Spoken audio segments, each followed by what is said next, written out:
What is up, Chiefs Kingdom? Happy Thursday. I'm Hayley Lewis, and this is Chiefs News Daily. The Chiefs are off, but we are not off. We got Schatz, the Chief Analytic Officer at FTN for the numbers, and the creator of DVOA, better known as Defense Adjusted Value Over Average. He just released this year's FTN Football Almanac, the 20th edition. It is packed with player and team predictions utilizing advanced analytics covering every single team in the NFL. You don't want to miss this. First, like and subscribe right here on the KCSN YouTube channel, and let's get into it.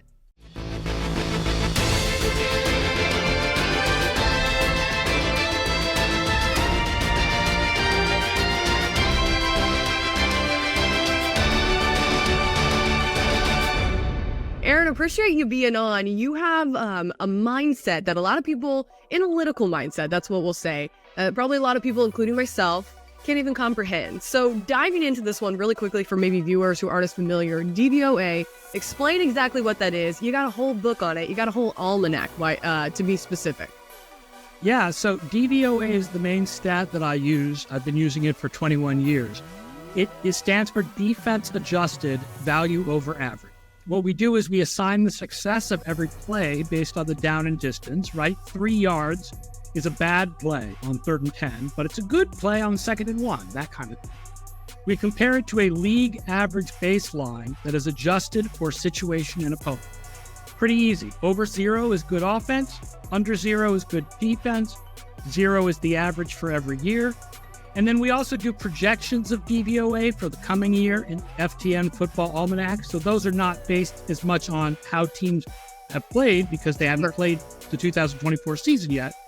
It's based on their performance over the last 3 years and certain splits, personnel changes, coaching changes, and certain stats that tend to regress towards the mean from year to year.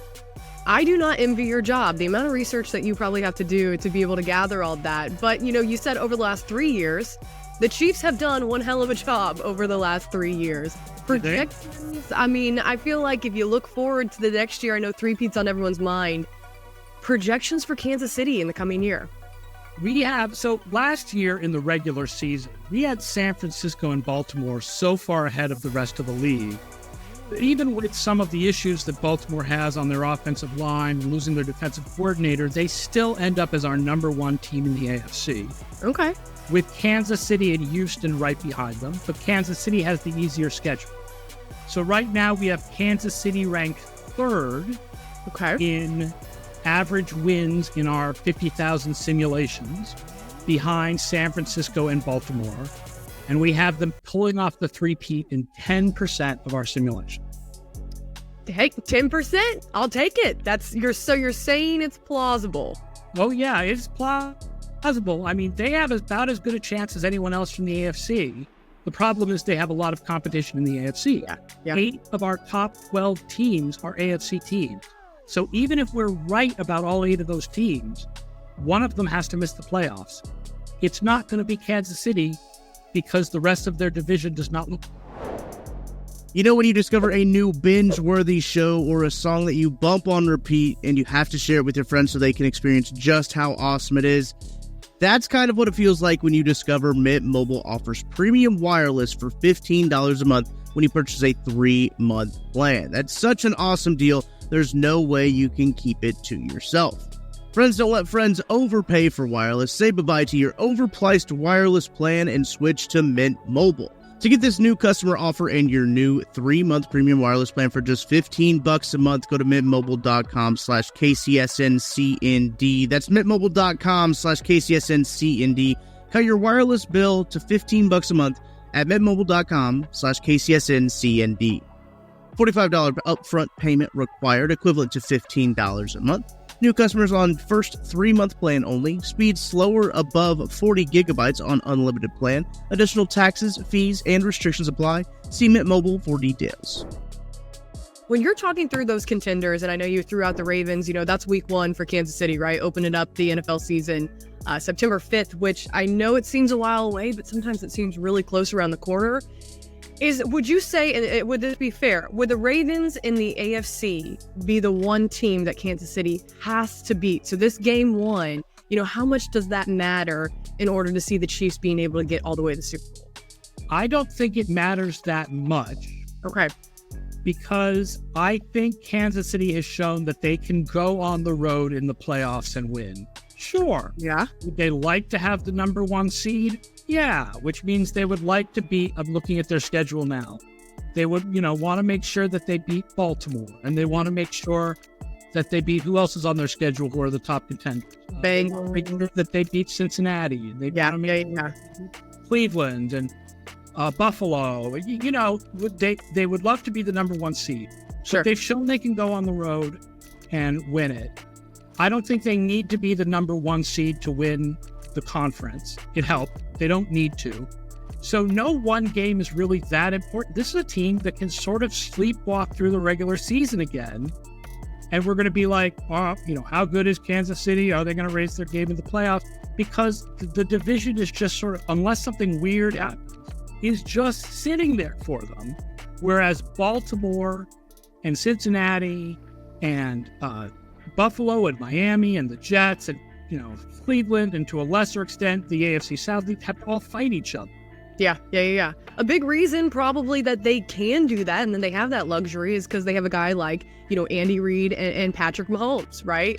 This guy, what are you projecting for Mahomes? Is this another, standout year for him? Last year, the offense really struggled. It wasn't the Mahomes magic that everyone was used to seeing. So thoughts on how you see Mr. QB1 panning out this season?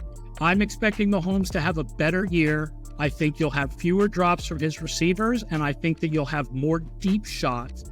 There was a lot of short passing last year. Yeah. A lot of screens and quick outs and the kind of plays that are just inefficient. Even if you're Patrick Mahomes, those plays are inefficient.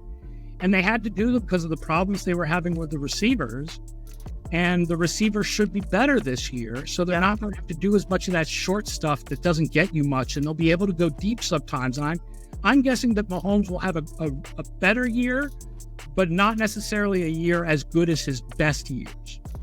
Okay. I'll take it better than all the drop passes last year, and I'm a happy camper. The Chiefs being able to roll and continue, like you said, they can win wherever. We saw them go win 4 playoff games, and no one ever thought on the road that Kansas City would be able to outlast as many contenders as they took on, Miami, Buffalo, the Ravens, and then being able to defeat the NFC foe in the 49ers. Last question I'll leave you with here, and you kind of brought it up, was the deep ball.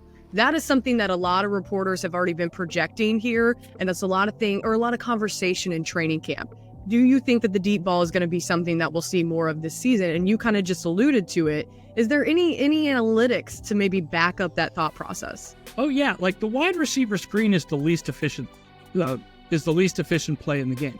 Rashee Rice was one of the few receivers last year who was above average efficiency on wide receiver screens.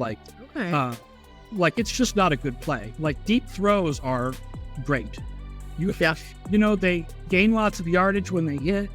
They make room for things underneath, even when they don't. They have Hollywood Brown now and Xavier Worthy. I mean, listen, I think the Chiefs fans are overestimating Xavier Worthy. They feel like they got this huge steal. Mm-hmm. They took him when everyone expected him to be taken. Yeah. Everybody thought Xavier Worthy was going to go at the bottom of the first or the top of the second. And that's when they got him. They didn't get some kind of crazy steal. They got him at value. He adds something good that they didn't have last year. Him and Hollywood Brown adds something good that they didn't have this year. But I'm not expecting him to win Rookie of the Year just because he's playing with Mahomes. But There's going to be more deep stuff.